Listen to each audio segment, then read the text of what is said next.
The relationship between money and happiness is surprisingly weak, which may be due to the way people spend it. Drawing on empirical research, we propose 8 principles.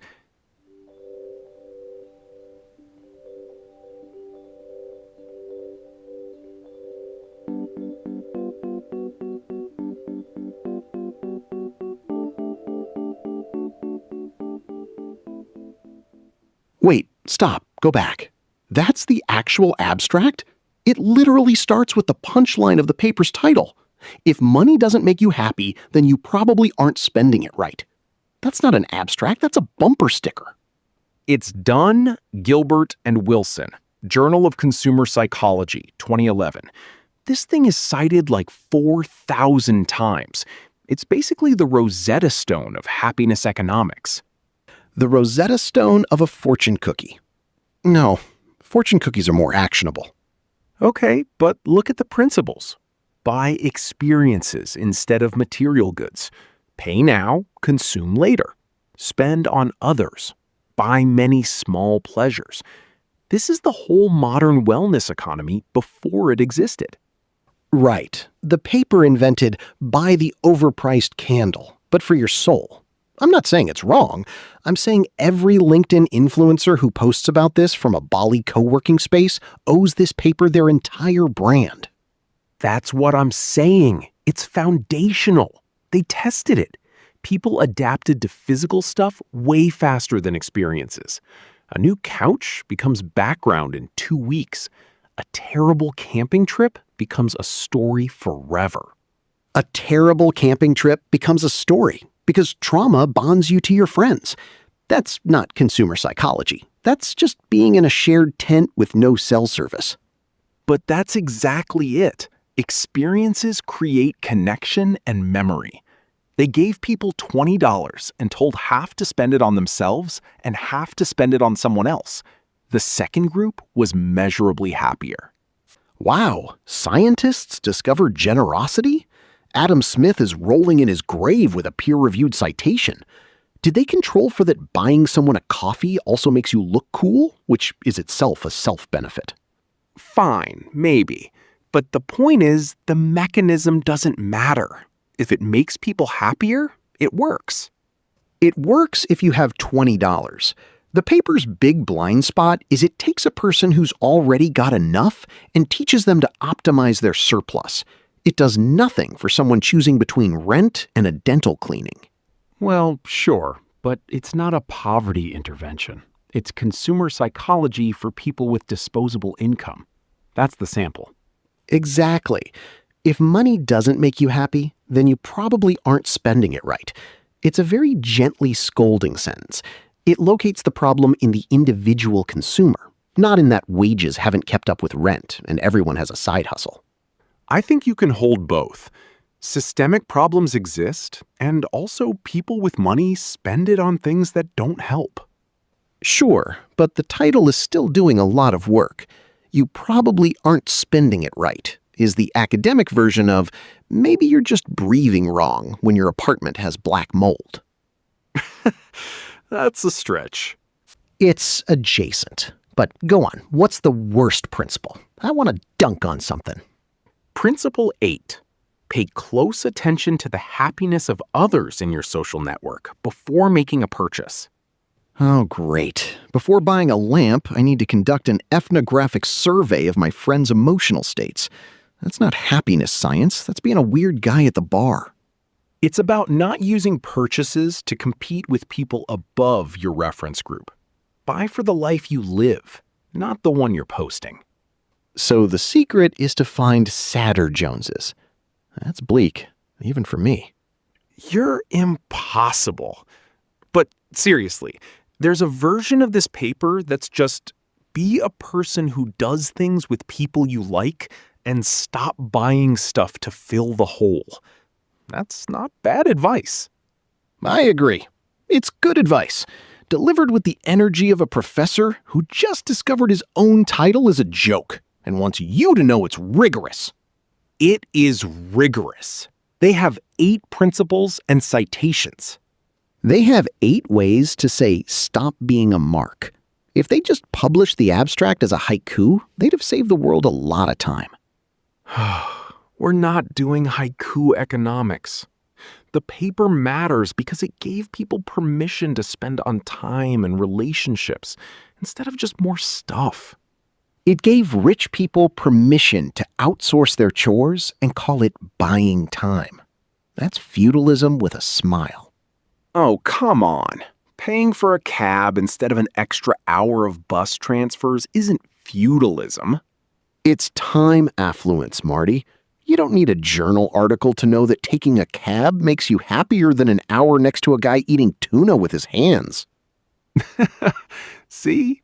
The findings are obvious once you name them. That's my entire issue. The paper is the academic version of a Trader Joe's tote bag. Correct, useful, and totally committed to not questioning the store. All right, we should probably do the show. This was supposed to be a cold open, and we've spent 5 minutes debating a 2011 paper with a punchline title. Good. Let the record show I would rather be right than generous, and that's why money doesn't make me happy. So this is the natural next step after the money conversation, because we just spent 5 minutes dissecting why wealth doesn't make you happy, and the answer, according to the longest-running study on human development, is that other people do. Great. So I have to return my neighbor's leaf blower and pretend to care about his sourdough starter. Not exactly. But here's the thing. The Harvard study of adult development, they've been tracking the same group of men since 1938, and their families and now their children found that the people who were most satisfied in their relationships at age 50 were the healthiest at age 80. Wait, are we talking physical health or just like general old guy yells at cloud levels? Physical, cardiovascular health, brain health, dementia rates, longevity, the whole thing. Loneliness is literally toxic. It's associated with a 29% increased risk of coronary heart disease and a 32% increased risk of stroke. So being alone is basically the same risk profile as smoking a pack a day, but the wellness industry keeps trying to sell me a $3,000 ice bath. Exactly. That's the angle. The wellness industry has convinced us that optimal health is a solo sport. You've got your cold plunge, your meditation app, your red light therapy panel, your morning routine with the sunrise alarm clock. Don't forget the gratitude journal, where you write down 3 things you're thankful for in total isolation before scrolling Instagram for 2 hours.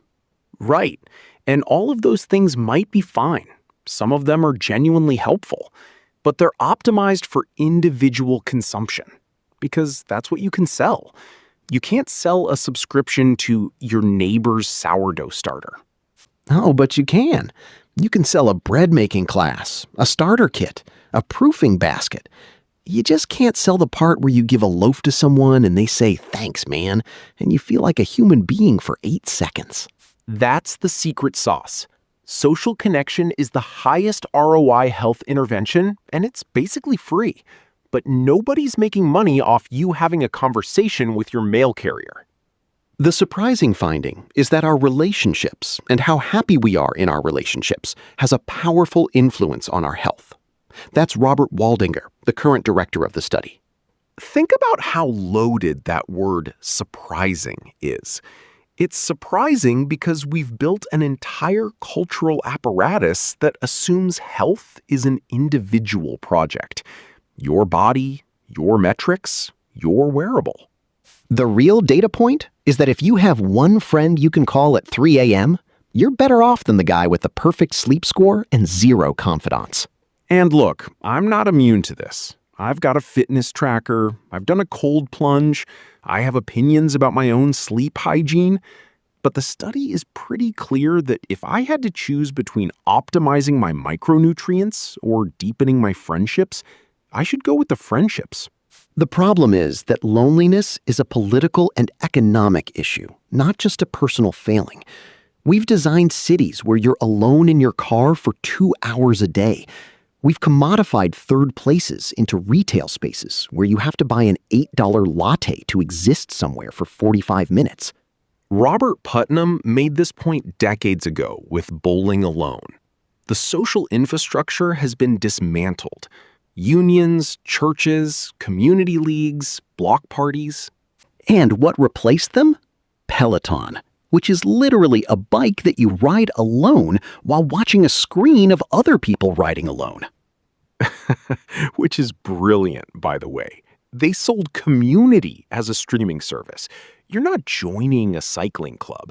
You're subscribing to the feeling of joining a cycling club. It's parasocial fitness. You have a relationship with the instructor who doesn't know you exist. That's not a friend. That's a very enthusiastic roommate in your television. But here's where I'm slightly more optimistic than you. I think people are waking up to this. The loneliness crisis is now an official Surgeon General advisory. There's a national conversation about men not having friends. Men are the most interesting case. The study started with all men, Harvard sophomores and kids from Boston's poorest neighborhoods. And the finding was that men with warm relationships lived longer. But we raise men to treat friendship as a luxury or a weakness. The "I don't need anyone" thing is a health risk. You might as well eat a stick of butter every morning. The original Framingham Heart Study found that obesity spreads through social networks. So if your friends are getting healthier, you're more likely to get healthier. Peer effects are real. Which means your friend group is either a wellness intervention or a liability. Choose carefully. Your pickleball crew is doing more for your longevity than your supplement stack. See, this is why I get annoyed with the self-improvement industrial complex. They took the most robust finding in all of public health, social connection, and turned it into networking or building your personal brand. Oh, that's the worst. LinkedIn has colonized friendship. You're not making a connection, you're expanding your network. No, my favorite is the people who schedule catching up like it's a quarterly earnings call. 15 minutes on my calendar to touch base, and then we never speak again.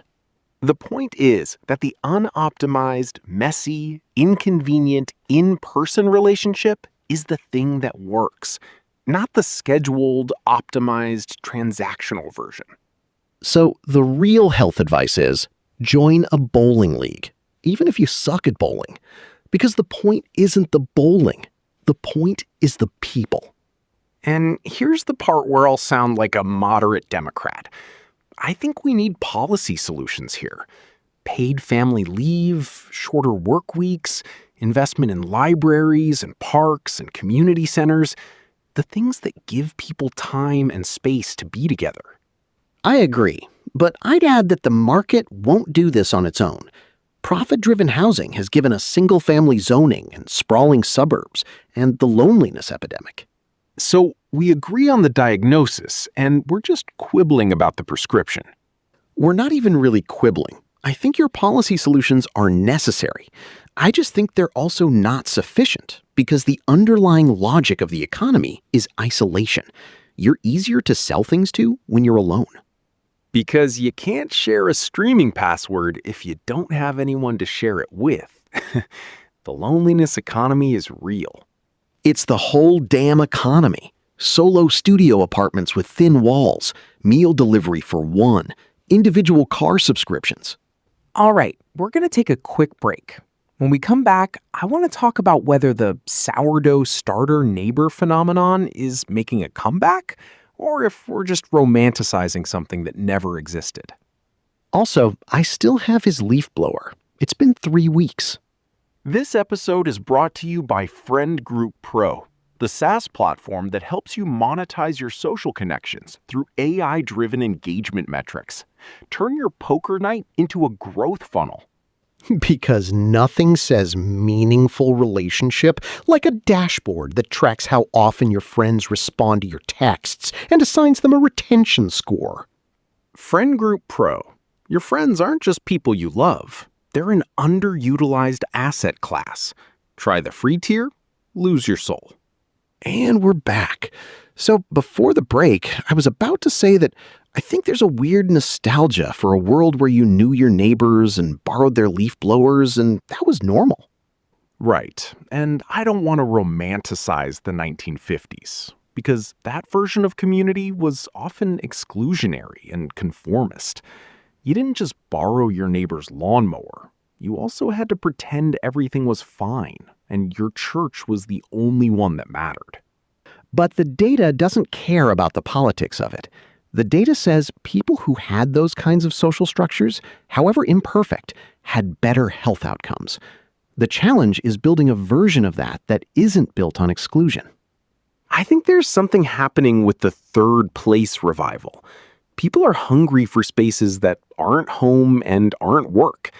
The problem is they've mostly been replaced by expensive coffee shops and co-working spaces. And bars, which are great, but also involve alcohol, which is its own health intervention. Fair. The sober bar movement is trying to address that. But the bigger issue is that we've made it logistically hard to be spontaneous with people. Everything requires a reservation, a drive, a planning session. The spontaneous drop-by is dead.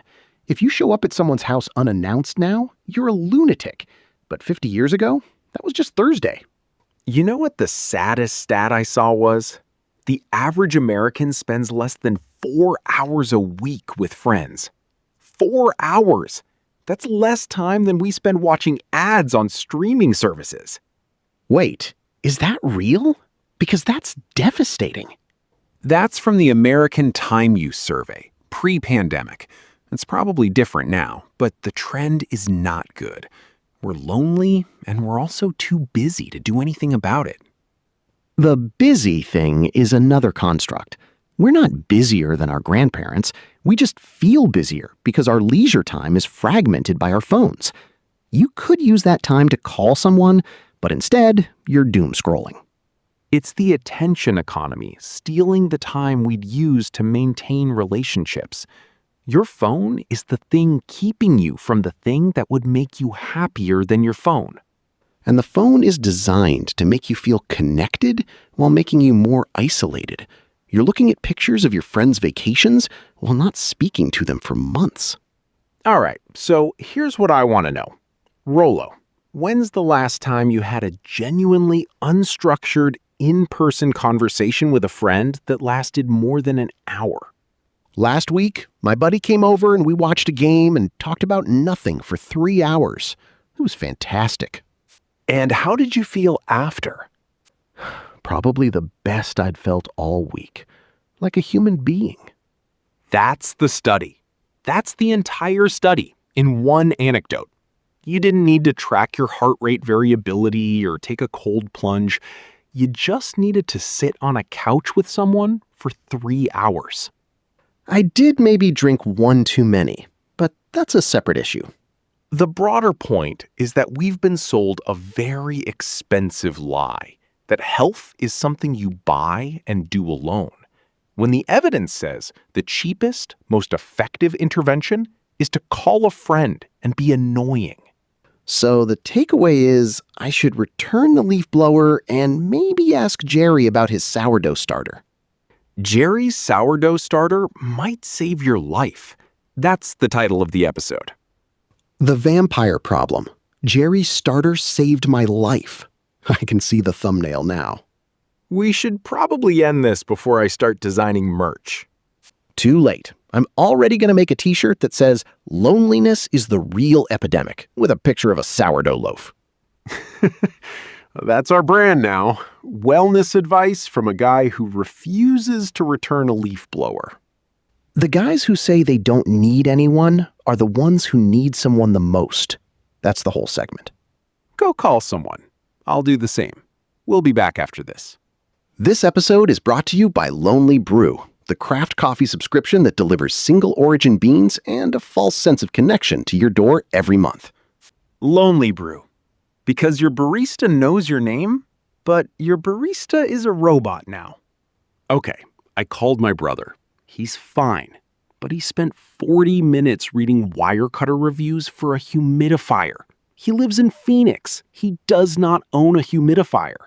And I was rereading The Paradox of Choice, where Schwartz says maximizers make better decisions, but satisficers feel better.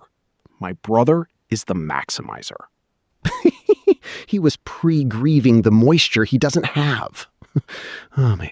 Okay, so I did call someone after we got off, my brother, and he said, unprompted, "Marty, you sound like a man about to optimize himself into a panic attack. Read some Kristin Neff." So I did, and now I'm here to radicalize the audience into being slightly less awful to themselves. That's your pitch? The Slob Manifesto? I assumed this would be a bit about lowering standards and eating cereal for dinner. But you brought a peer-reviewed study to an argument about my inner monologue? Here's the artifact. Neff, self-compassion is not self-indulgence. It's treating yourself with the same kindness you'd show a good friend. She has research showing self-compassion improves resilience and reduces procrastination. I saw the word procrastination and felt personally indicted. I don't procrastinate because I lack kindness. I procrastinate because I have standards. If I'm not terrified of my own contempt, I won't do the thing. My whole system is a hostage negotiation between me and my own shame. But that's exactly what Neff says doesn't work. People who are harsh with themselves avoid tasks because the task becomes a threat. You're not lazy. You're dodging the emotional flashbang of your own self-criticism. So you wait until the deadline itself is scarier than the shame. And then I do it. The system works. It's ugly, but it works. I wrote a 600-word complaint letter to my landlord last week purely because I imagined him rolling his eyes at me, and I refused to give him the satisfaction of being right. Okay, but did you write it before the deadline or at 2 a.m. in a cold sweat? 1:47 a.m. But there was no deadline. That's just when the rage crystallized.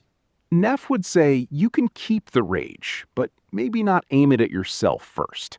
Her studies show self-compassionate people are more likely to re-engage after failure, not less motivated. It's not you're perfect just as you are. It's, dude, you're overwhelmed. What's the next small thing? That's just triage. That's not what my brain does. My brain says, you said you'd exercise 5 times this week, and you went once. You're a fraud with a gym bag. Then I go for a run out of spite. If I said, hey man, you went once, that's still something, I'd be on the couch eating peanut butter from the jar within the hour. But you're describing a system that only runs on emergencies. The drill sergeant gets you through a crisis, but it burns out. Neff's point is that self-kindness is the only sustainable maintenance. You can still have high standards. The kindness is what lets you look at the failure without flinching long enough to fix it. Okay, but treat yourself like a good friend doesn't compute. My good friend would say, you haven't slept, you've had 3 cold brews, and you're trying to argue with the health insurance chatbot. Go for a walk and eat a vegetable. That's not self-indulgence. It's more like having a decent roommate in your head. Exactly. That's the Slob Manifesto. It's not lowering the bar to, you're doing great, sweetie. It's treating yourself with the same basic decency you'd give a friend who's stuck. You'd never call a friend worthless for missing a workout. You'd say, what happened, and can we fix the schedule? It's functional. So it's not self-love. It's self-neutrality. Like, I wouldn't tell my buddy he's a revolutionary hero for doing laundry. I'd say, good, now do the dishes. That's the kindness? That's exactly it. And Neff has the data to back it. Her self-compassion scale correlates with less anxiety, less depression, more intrinsic motivation. It's the difference between a coach who wants you to improve and a coach who wants you to suffer. The second coach makes you fear the field. I've had both coaches. The one who wanted me to suffer got short-term results. But I quit that sport after a year because I hated every second. So maybe the data isn't lying. But I need an enforcement mechanism. If I'm nice to myself, who's going to make me do my taxes? You'll do them because you're a grown adult who doesn't want late fees, and because the friend voice can say, "Open the folder, I'll sit here with you," which is more motivating than "You're an idiot who can't handle basic paperwork." One of those makes you open the folder, the other makes you refresh Twitter for 4 hours. Fine, but I'm drawing the line at affirmations. I'm not standing in the mirror saying I am enough. I'll be my own mediocre friend. The guy who says, you can do hard things, but also maybe just do the next hard thing and then stop for the day. That's not even mediocre. That's pretty good advice. And Neff would say that's self-compassion, not self-indulgence. You're not letting yourself off the hook, you're taking the hook out of your cheek. All right, I'll co-sign the manifesto, but only if we include a clause that self-compassion doesn't apply to people who reply all to the whole company with thanks. You should feel bad about that. Deal. Some shame is civic duty.